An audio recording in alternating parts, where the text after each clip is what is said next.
There we go. All right, continuing on in the big book of Alcoholics Anonymous, to employers, page 136.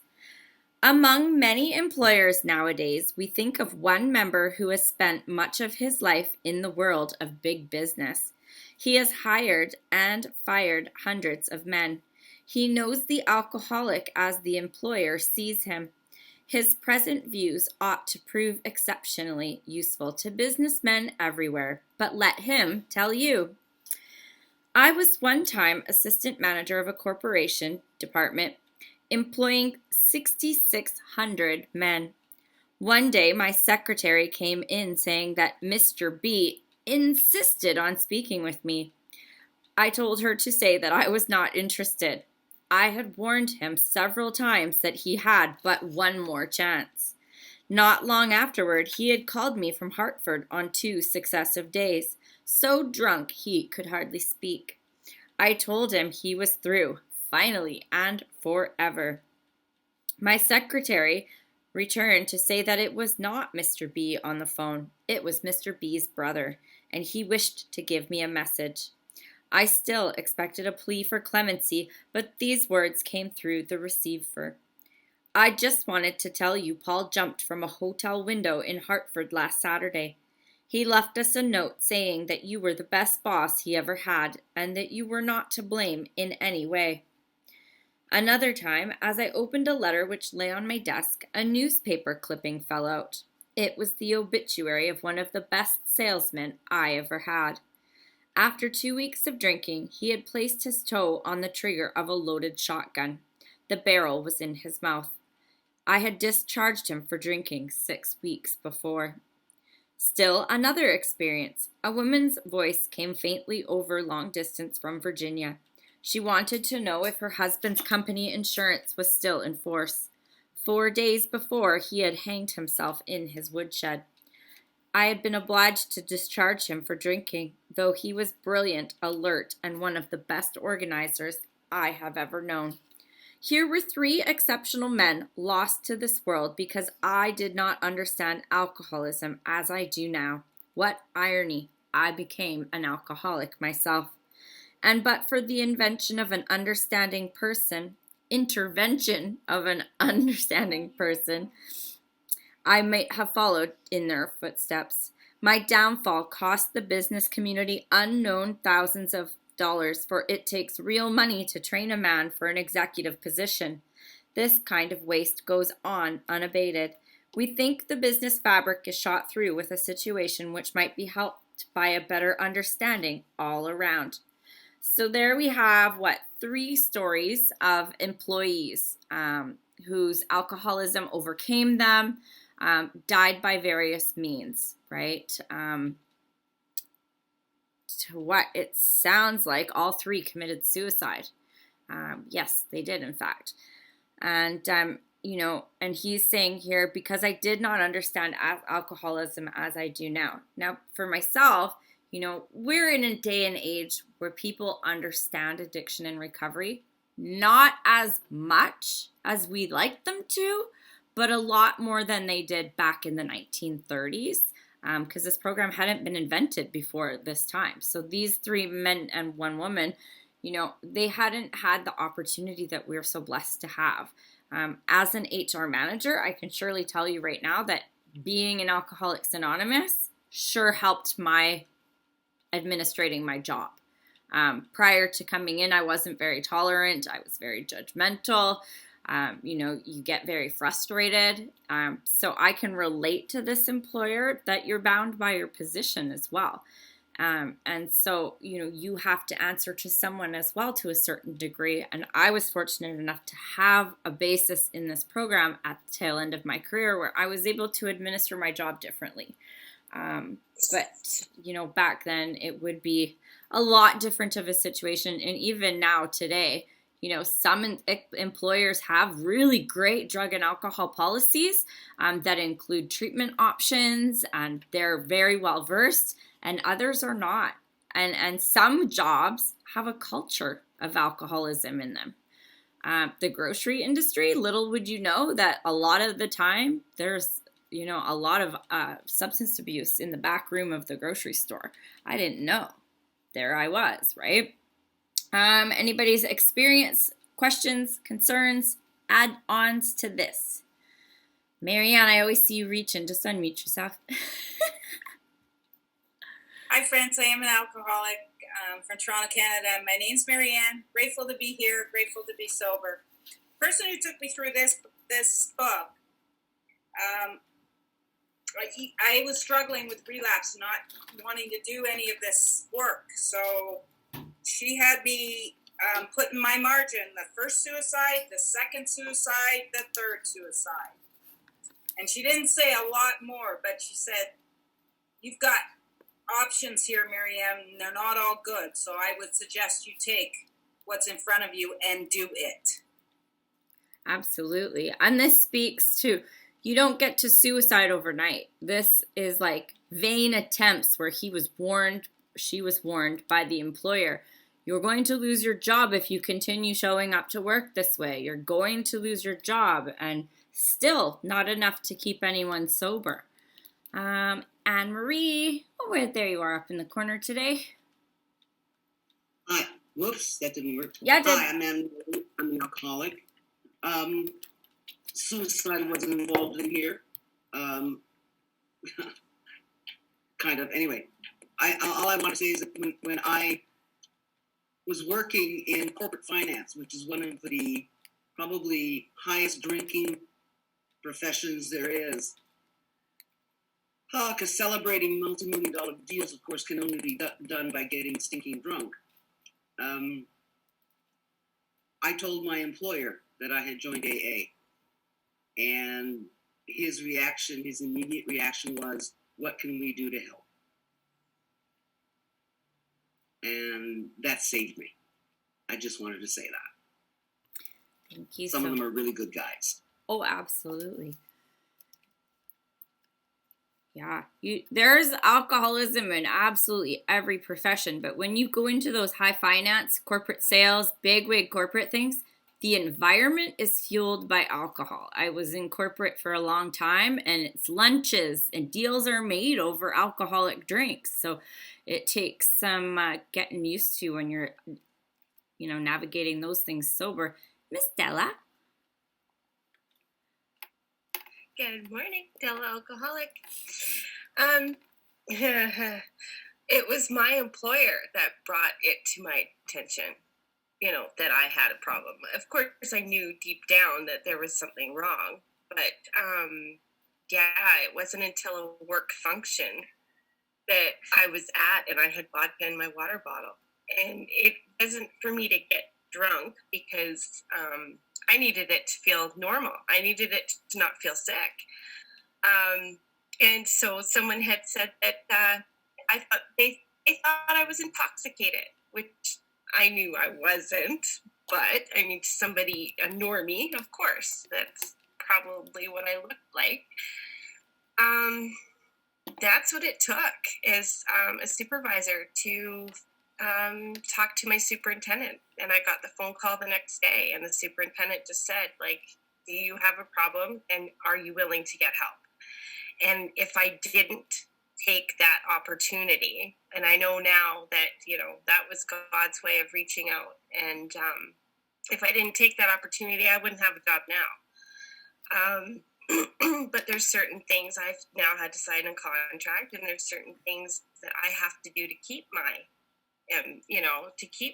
So I have to go for random urines, and I have to do the breathalyzer, and I have to do a lot of therapy and that sort of thing. But it's, I was resentful at first. But now I see it as a hand of God, that, this was a God shot. And if I didn't take that opportunity, and thank goodness for my employer that they were able to work with me. And so I'm grateful for that. Thanks, Della. Kim. And not to put you on the spot, but Della is also brings up for me a good point where she's a first responder.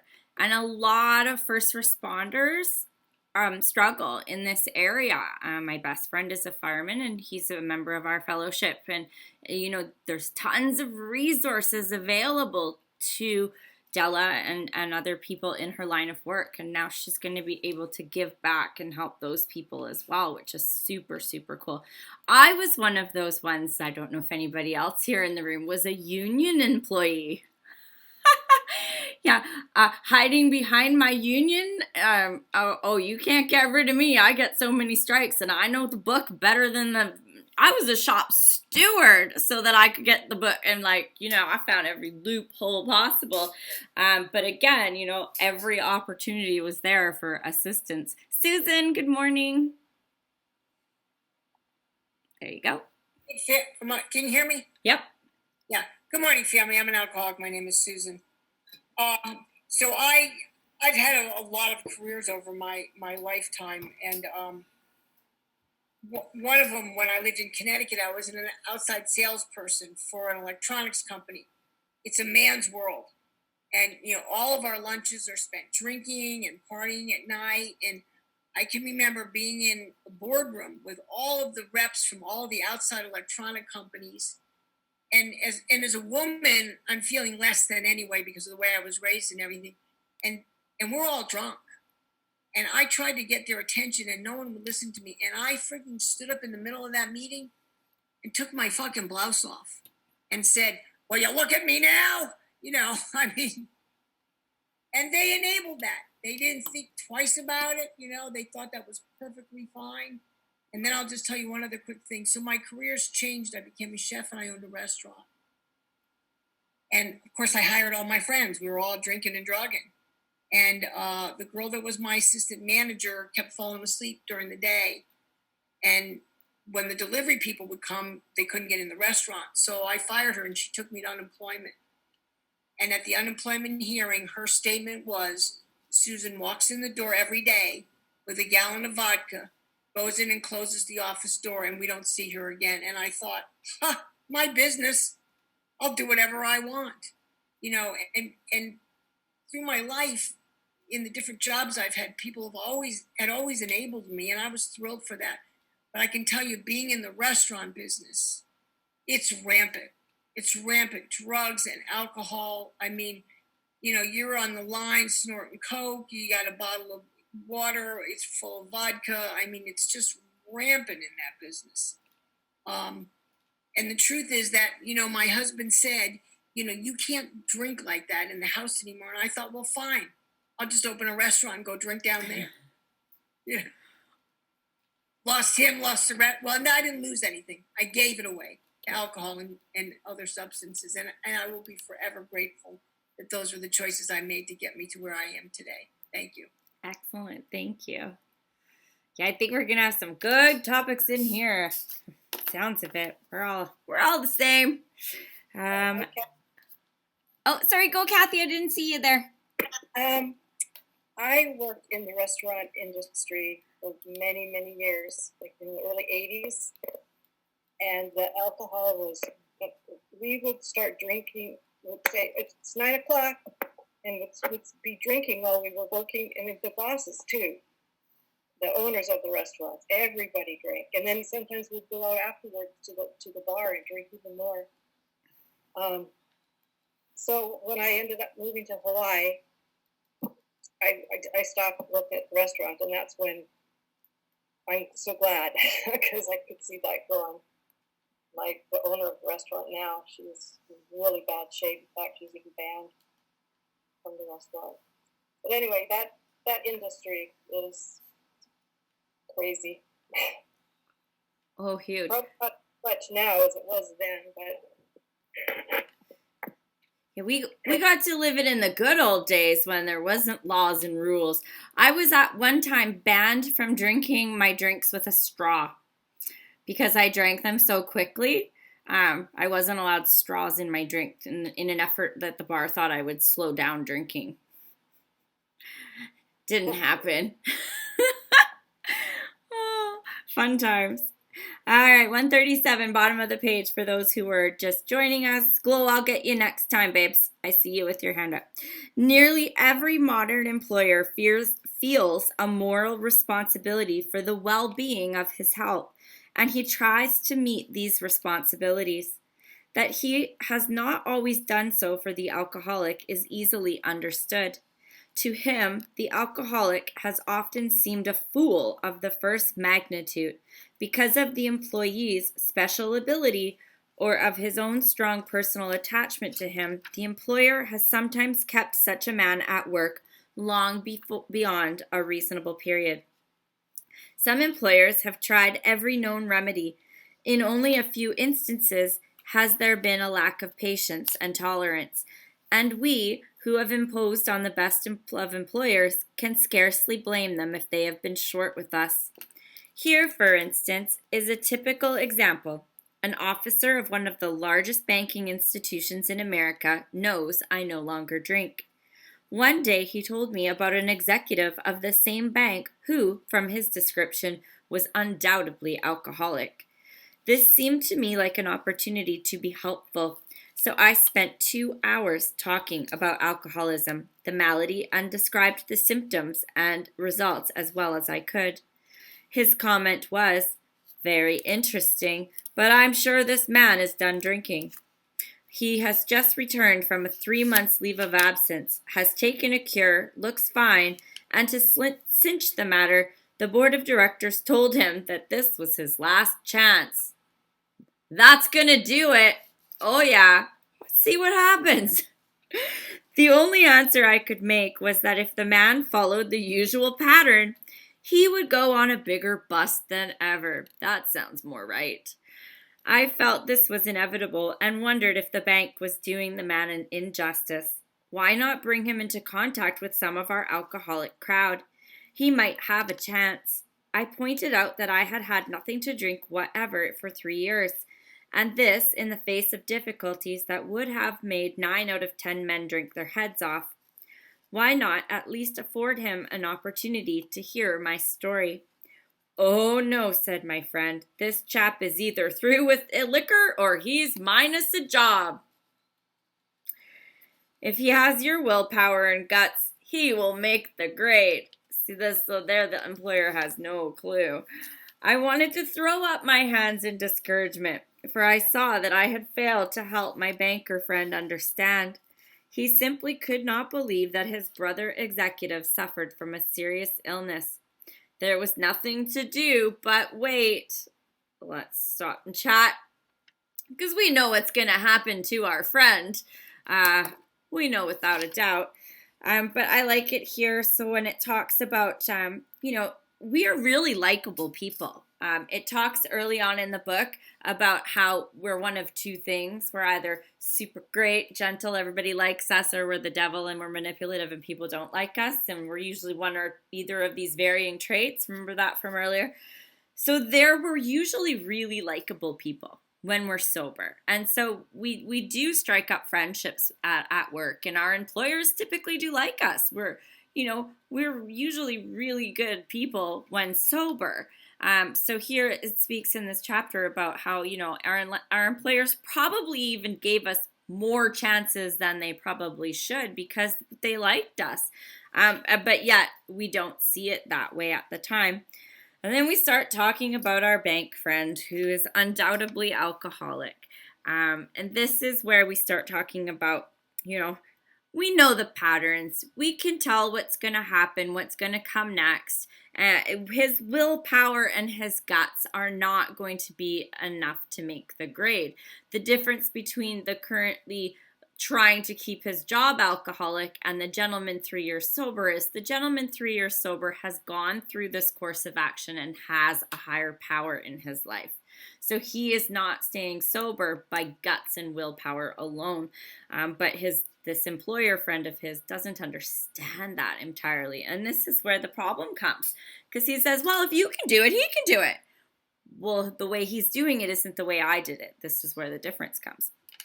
All right, we got Glo's got her hand up still from last time. What are you first? Hey, everybody. Gloriana, alcoholic and addict, and great to see you. Kimberly, can you hear me okay? Absolutely. Good. I was just saying, I was thinking about, oh my God, what we just read about how people don't understand. They've got that harsh attitude that, well, if you did it, they can do it. And I used to have that feeling before I came to recovery. I was like, what the hell is wrong with him? He went to AA. You would think he'd learned something. He's a mess, or she's a mess. And then when you work in a culture of addiction and alcoholism, it's very difficult. I left a job because of my personality, my alcoholism. I was periodic, and my alcoholism and addiction was starting to take over and really run me. And then I would go through these dry spells where I would work out, do vitamins, try to live healthy, swear off all the stuff. And I went to work because I was involved. Well, I was a hairdresser. I always subsidized my income as a hairdresser, but I was involved with music, so I had a band going on, so that was kind of weird. And then I was in entertainment and model. And anyway, so I worked in this one place. I quit a job with a bad attitude, with alcoholic attitude. F them. They're not. Don't they know who I am? That kind of thing, And I didn't like the arrangements there, so I went to another place, and it was a complete drug den. And little did I know, and it was weird because, when you're trying to get healthy, and I was trying to do it myself, I was trying to do it on my own with no outside help. And so I get hired by this place, and it's a very dark energy. It was just like it opened at noon. The receptionist was dealing drugs. It was like they eventually fired her, and she threatened the owner, like, to give her job back. Just so weird. But when you're in an environment, especially like, when I hear other people that are in corporate environments or other kind of situations, and they don't know, I'm sorry, they're listening to a Bollywood movie back. When they don't know and they don't understand the whole addiction paradigm, it's awful. And when you don't know, it's cunning, baffling, and powerful, and you get pulled into it, and you wind up acting out more, and that's what happened to me. I mean, it just fed more into my disease, and after a while I didn't care. I'd go out at night and just say, oh, the hell with it, I won't go to work tomorrow, or I did other things and just show up really strung out. So it's odd, and I think that these poor people back in the day, especially when you read the story, they probably had like a lot of pride, a lot of defense, and they were trying to do it themselves, and they couldn't, much the way I was doing it. And that was like back in the 80s, dating myself here, but it was off the hook in those days, and very few people understood really what it was. They were only beginning to get a feeling of how it was. There was so much unenlightenment. Anyway, thank you for letting me share. I'm going to get off before it gets noisier here, and I love you guys, and you got to continue on. Thanks. We're on page 138. It's the discussion, Joan. Jenny D. Unmute. There I am. Yes, Hi. you are. Thanks, Kim. Jenny, alcoholic.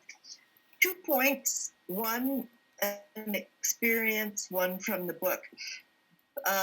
When I was in management when I worked, and I was high up. I had a position, Canadian Director of Operations before I was a farmer, I was an executive.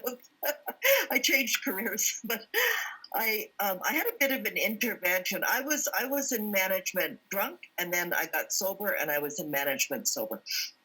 Before I sobered up, the last day of my drinking, I had a bit of an intervention by one of the women that I worked with. She was a peer. She had a different position, but we were peers.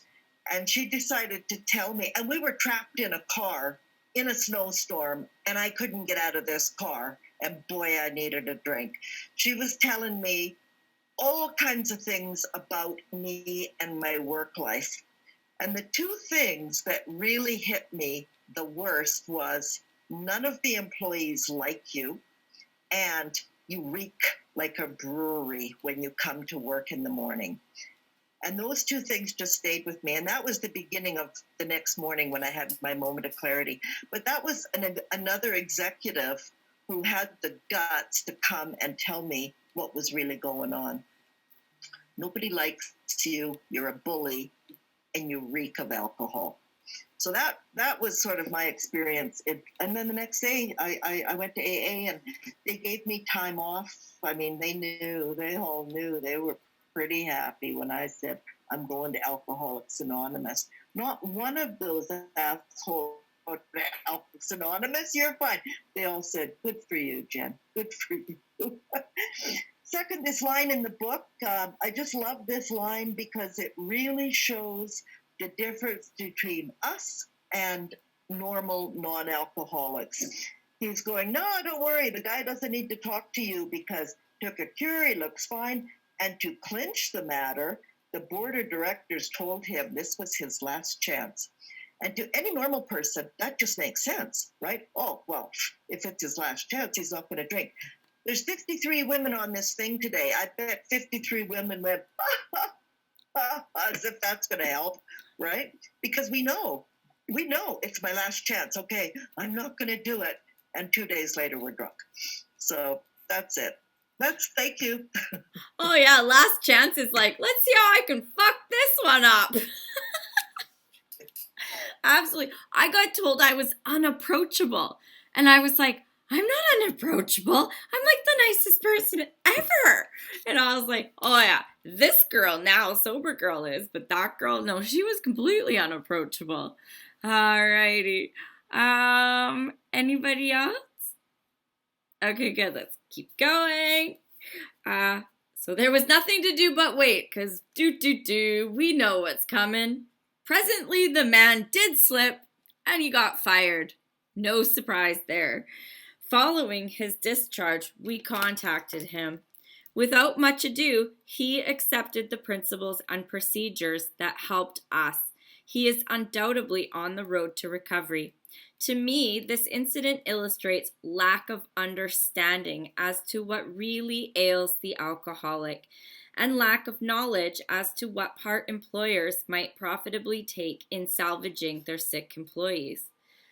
If you desire to help, it might be well to disregard your own drinking or lack of it. Whether you are a hard drinker, a moderate drinker, or a teetotaler, you may have some pretty strong opinions, perhaps prejudices. Those who drink moderately may be more annoyed with an alcoholic than a total abstainer would be. Drinking occasionally and understanding your own reactions, it is possible for you to be quite sure of many things which, so far as the alcoholic is concerned, are not always so. As a moderate drinker, you can take your liquor or leave it alone. Whenever you want to, you control your drinking. Of an evening, you can go on a mild bender, get up in the morning, shake your head, and go to business. To you, liquor is no real problem. You cannot see why it should be to anyone else, save the spineless and the stupid. When dealing with an alcoholic, there may be a natural annoyance that a man could be so weak, stupid, and irresponsible.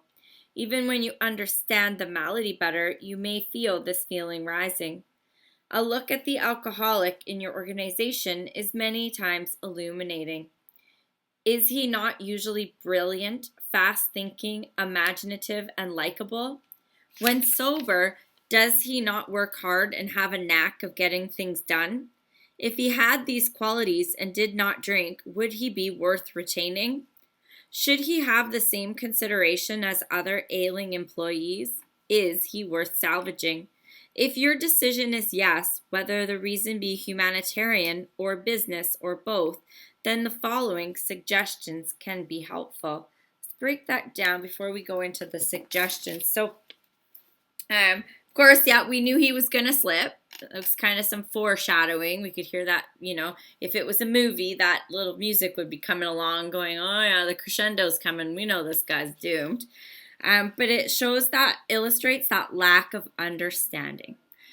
Where people who maybe can drink or can leave it alone, or a teetotaler who is one who abstains and doesn't touch a drop, they don't understand because they don't suffer from it. They don't understand that once we take that first drink, it sets off this reaction within us where we can't control how much we drink. They think, look at that idiot. She's out there making a fool of herself again, because they don't understand we can't help it. We actually cannot physically help it.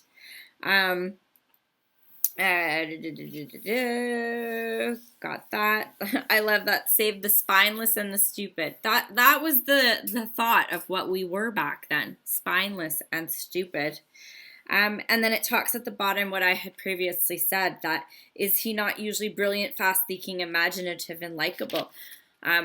gets that hard work and gets it done. I don't know about you guys, but this is the case with myself. And another thing, things were easier for me than for other people to comprehend. So in school, I got concepts quickly. So I didn't have to study and do homework for hours and hours. So I had all this extra time on my hand. The same with work. What some person might take longer for them to understand, I picked things up quickly, got things done quickly, then had time to burn. So instead of, going and asking my boss for another project or something to keep me busy, I would gossip and mingle around the water cooler and diddle-dally my day away, or take that extended lunch because I thought I had deserved it because I got my work faster. Or I would put it off so far that it was like the deadline was there and I'm like, oh shit, it's due tomorrow. I better get it all done now. And then I'd ram it back in 2 hours and it would look as though I had spent 2 weeks on this work. Marianne, you have your hand up.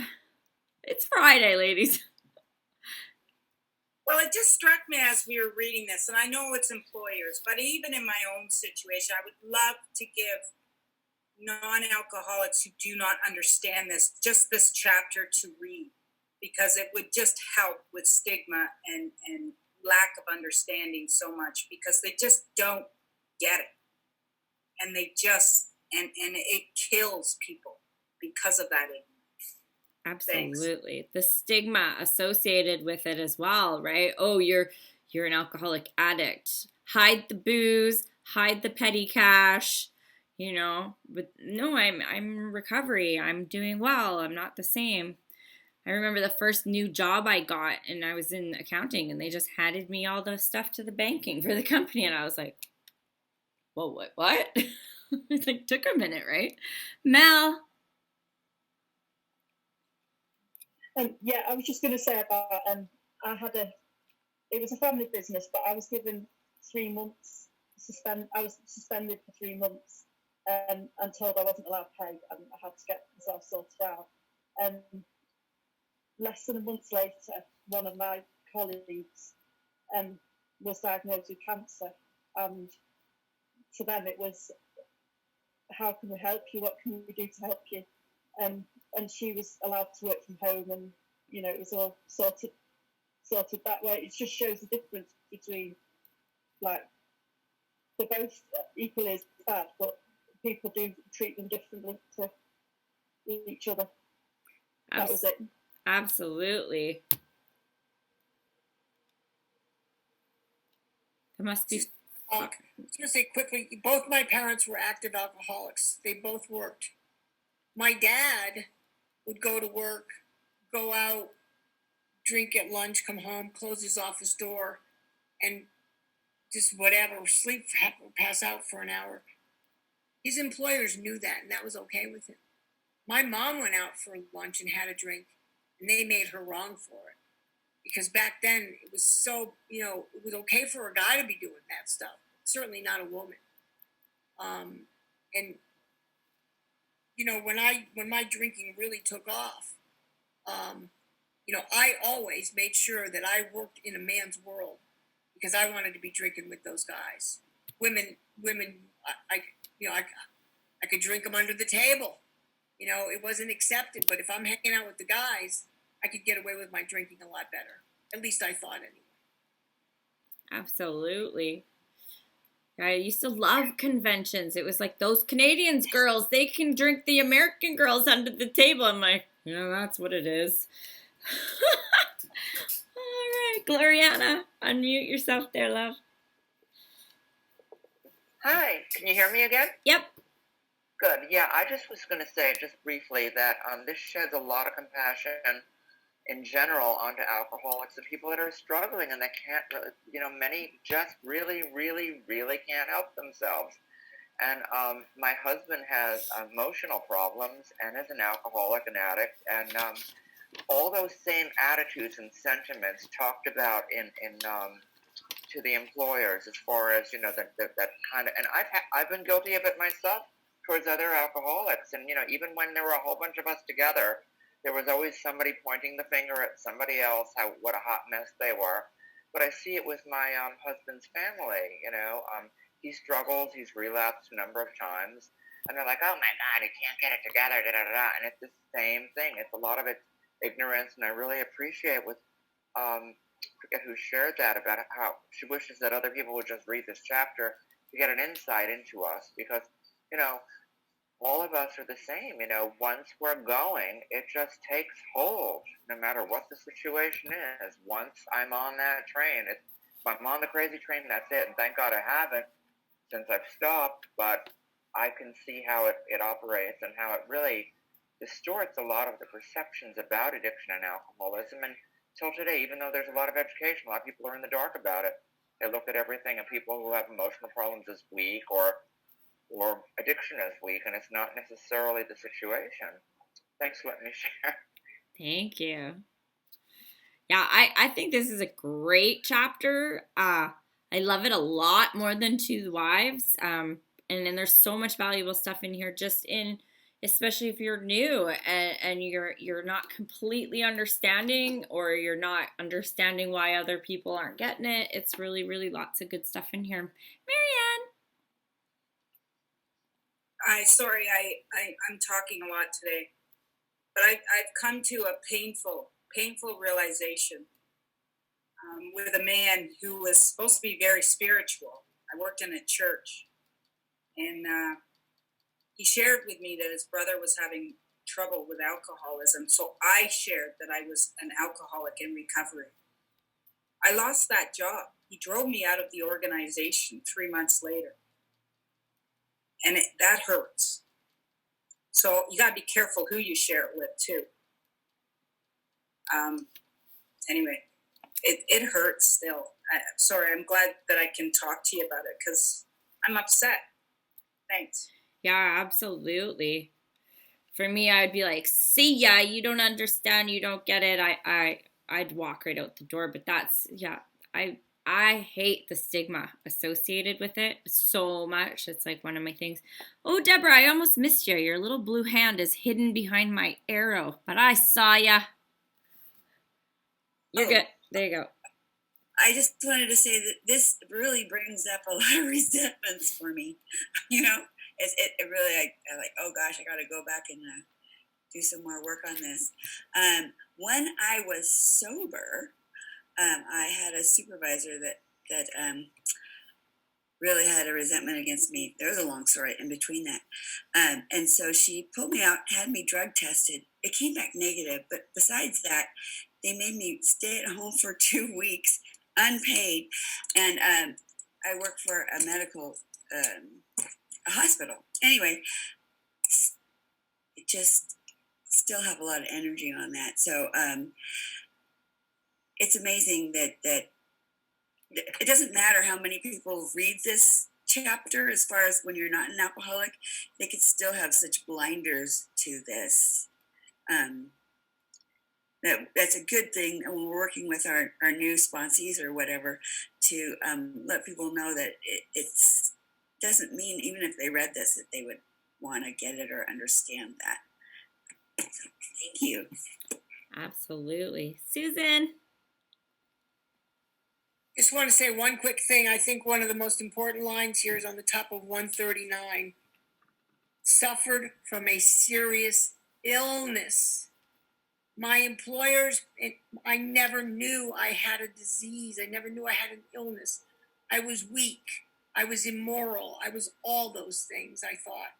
But I know when I got sober, back in 98, nobody really even realized that this was an illness.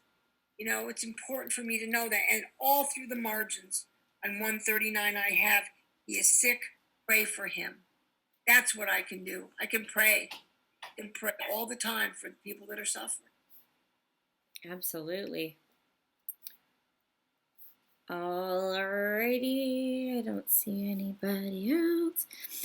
So here are some suggestions to the employer that may be helpful. Can you disregard the feeling that you are dealing with a habit, with stubbornness, or a weak will? If this presents difficulties, rereading chapters 2 and 3, where the alcoholic sickness is discussed at length, might be worthwhile. You, as a businessman, want to know the necessities before considering the result.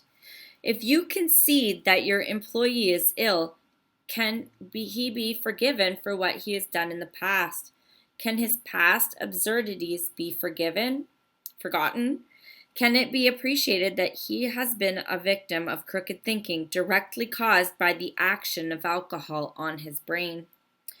I well remember the shock I received when a prominent doctor in Chicago told me of cases where pressure of the spinal fluid actually ruptured the brain. No wonder an alcoholic is strangely irrational. Who wouldn't be with such a fevered brain? Normal drinkers are not so affected, nor can they understand the aberrations of the alcoholic. Your man has probably been trying to conceal a number of scrapes, perhaps pretty messy ones. They may be disgusting. You may be at a loss to understand how such a seemingly above-board chap could be so involved, but these scrapes can generally be charged, no matter how bad, to the abnormal action of alcohol on his mind. When drinking or getting over a bout, an alcoholic, sometimes the model of honesty when normal, will do incredible things. Afterwards, his revulsion will be terrible. Nearly always these antics indicate nothing more than temporary conditions. This is not to say that all alcoholics are honest and upright when not drinking. Of course, that isn't so, and such people often may impose on you. Seeing your attempt to understand and help, some men will try to take advantage of your kindness. If you are sure your man does not want to stop, he may as well be discharged. The sooner, the better. You are not doing him a favor by keeping him on. Firing such an individual may prove a blessing to him. It may be just the jolt he needs.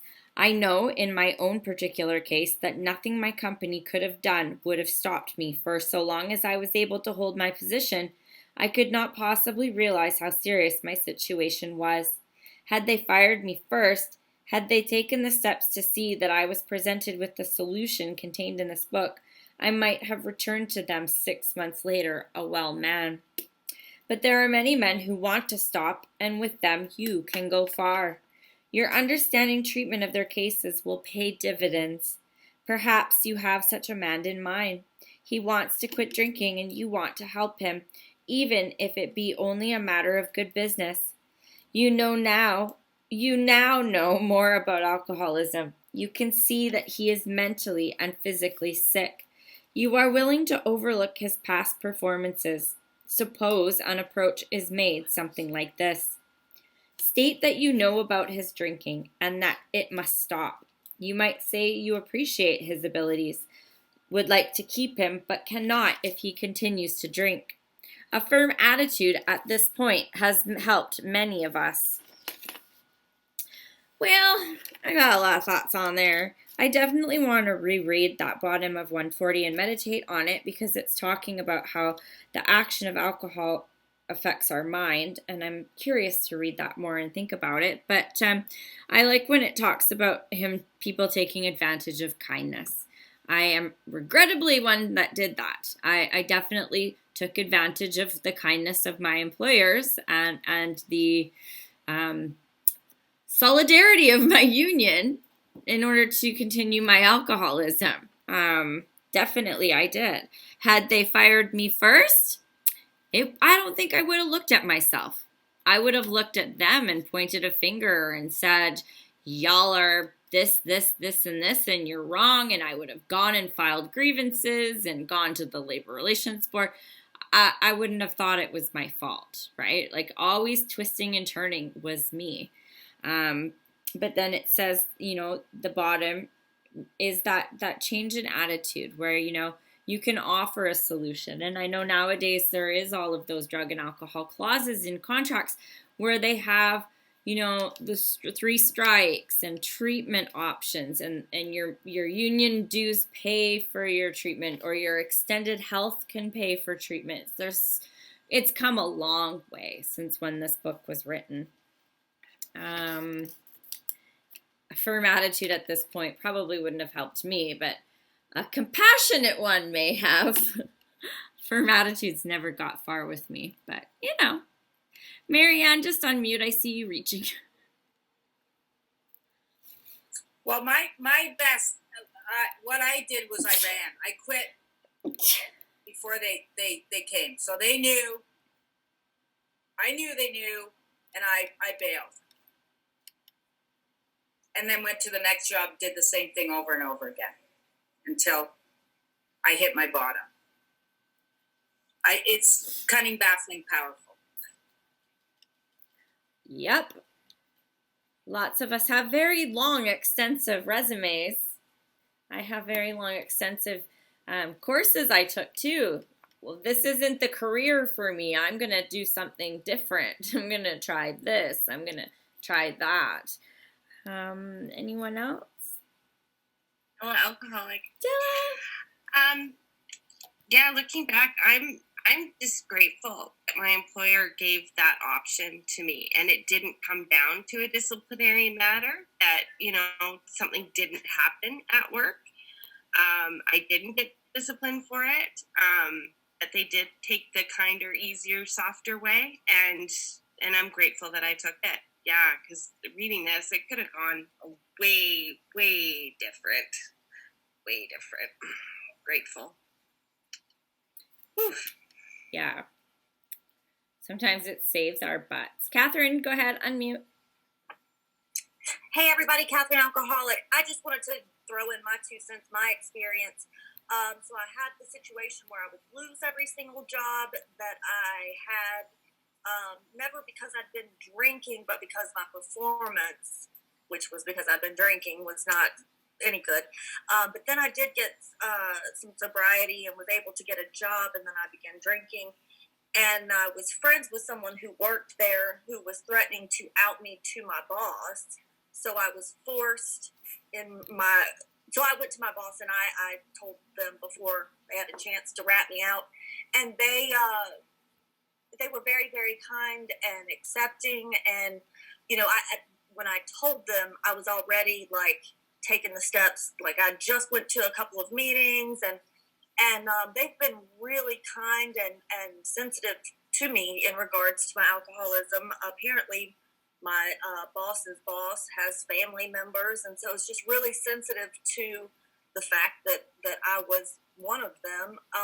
And I have a really great relationship with my boss. That she'll say, you know, your absences are nothing compared to what they used to be. You know, I was out all the time, and she was like, I knew that. I mean, she made me go to the doctor because I was like, my stomach, it's always my stomach, you know? And so in my alcoholism, like active, I went to the doctor because I was like, she's right. Something is wrong with my stomach. And anyway, so yes, I mean, she's noticed and is very sensitive to me. She's noticed the good things. She'll check in every once in a while and say, you know, how's everything going, you know? And it's been a really positive experience for me.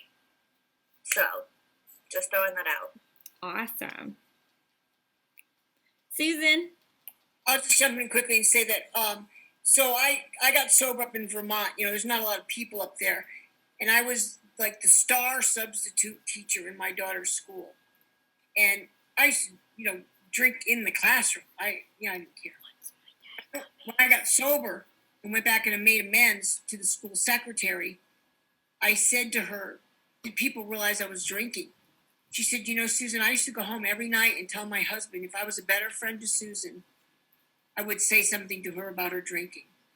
And I looked her right in the eye and said, if you had ever said anything to me about my drinking, I would never have talked to you again. There was nothing anybody could have done until I had hit my bottom.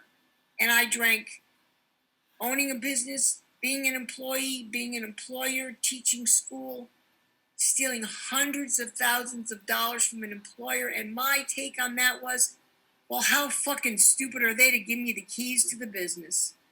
You know, I mean, the denial, well, young lady already said it, cunning, baffling, and powerful. Alcohol is cunning, powerful, and the alcoholic is clearly baffled. Clearly. Thank you. Thank you so much. Anybody else? We only have 7 minutes left, so I think to read another page and to talk would push us over. So we'll just, a couple more comments if anybody wants to raise their hand on their experience of this. Della? Ella. This is just the funny thing.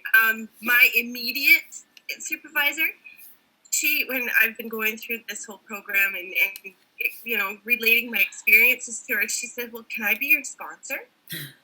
And I'm like, no. I've already got one, thanks. And then explaining to her in step 4, she goes, "I really want to do that." So, it's kind of cool to see how the employers are actually, they are being kind and they are trying to understand what the alcoholic is going through. So I just thought I'd throw that in. It's kind of cute. That's so funny. I love it. Jenny D. Thank you. I wanted to do something occurred to me since I shared earlier. First of all, 2 things. Where I worked in management, I had people above me, and then I had all the staff below me. There was like 500 of them in different things. The people above me actually liked me. We had fun. They were men. They were all men. And like somebody said, I could drink with them. They were fine. It was good. They liked me. I was funny. I made them laugh, blah, blah, blah. It was the people below me that didn't like me because I was a bully and I was mean and I was ugh. But, and that was one of the things that hurt the most of all the things she said. Your staff don't like you. But fast forward 10 years, and I was with a different company, which I started sober. I was sober 8 years when I started with this other company, and I had the same situation, different ladies wear company. And I said something one time, laughing, to one of the store managers, and I said, "Oh, well, they probably just don't like me." And she said, "Jenny, I don't know anyone that doesn't like you." And I'm not saying that to be boastful. I'm saying that as a testament of the power of this program and the God that took away all those things that made me a bully, that made me lie, that made me, this program, man. That's it. Thanks. Thanks. And I had a similar thing, but then the people below me really liked me and the people above me didn't because none of their crap flew anymore. Those forged expense accounts, I was sending them back going, "There's no receipts for these. I'm not putting this through anymore." And it's like, "Oh, you're not the easy, softer way anymore." I'm like, "No, because I have nothing to hide anymore." I'm going to stop the tape and then we're going to keep sharing. Sorry to those listening at home.